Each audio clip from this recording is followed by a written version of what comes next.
وهاب دولتعلی خواننده مؤسسه تحصیلات میانه عمومی رقم 14 از دهه جوانی ناحیه وسه غالب دوره ولایتی آزمون فنی از فن متماتیک میباشد. برای اشتراک به دوره جمهوری آزمون آمادگی دیده ایستاده است. در درس‌ها و مشغولیت‌های علاوه‌ای فعالانه اشتراک نموده در این سمت می‌خواهد دانش خود را مکمل گرداند.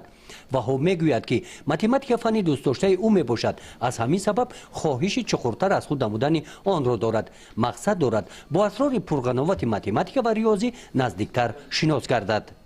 من متماتیک نظر به دیگر فن‌ها کمتر آسان‌تر می‌گردد.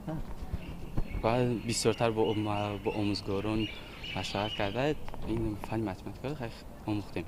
این در همه جاها این فن متماتیک لازم است، در همه اختصاص‌ها هم در این فن متماتیک لازم میباشند. مؤسسه تحصیلات میانه عمومی رقم 14 در ناحیه وسه در بخش متماتیک و دیگر فن‌های دقیق مکتب آموزش تجربه پیشقدم اعتراف گردیده است.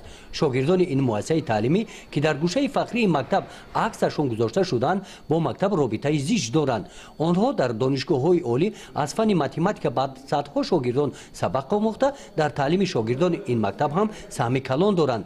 طوری که رهبریت مکتب ابراز داشت با دستگیری آنها و صاحبکاران محلی امسال کابینت‌های فنی‌های دقیق با تجهیزات‌های تکنیکی نو و زمانوی مجهز گردانیده می‌شوند. در اون اتاق باید که کامپیوترها باشند، خب دستگاه الکترونی باشند یا پروژکتورها باشند که با واسطه آنها و دیگر اسباب‌های عیانی که با فن‌های موادهای عیانی که با فن‌های متماتیک تعلق داره باید همش جابجا کرده شده برای آموزش فن‌های دقیق متماتیک باز هم بهتر و خوبتر براه مانده می شود. همکاری مؤسسه با والدان بسیار نقص براه مانده شده است.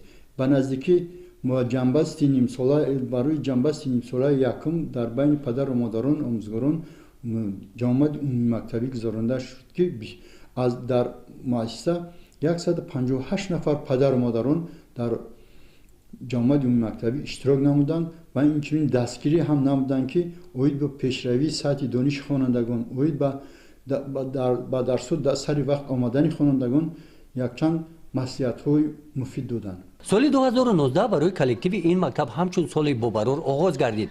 از بین 72 مؤسسه تحصیلات میانه عمومی در ناحیه وسه غالبان آزمون‌های فنی دوره ولایتی از فن‌های دقیق 6 نفرشان خوانندگان این مکتب میباشند. وهاب دولتعلی و همصنفانش با آزمون جمهوری آمادگی دیده باوری دارند که جایهای نمایان را سزاوار میگردند. گزارش خواجه نظریف خدای نظر ظهوروف از ناحیه وسه برای برنامه اطلاعاتی نوید.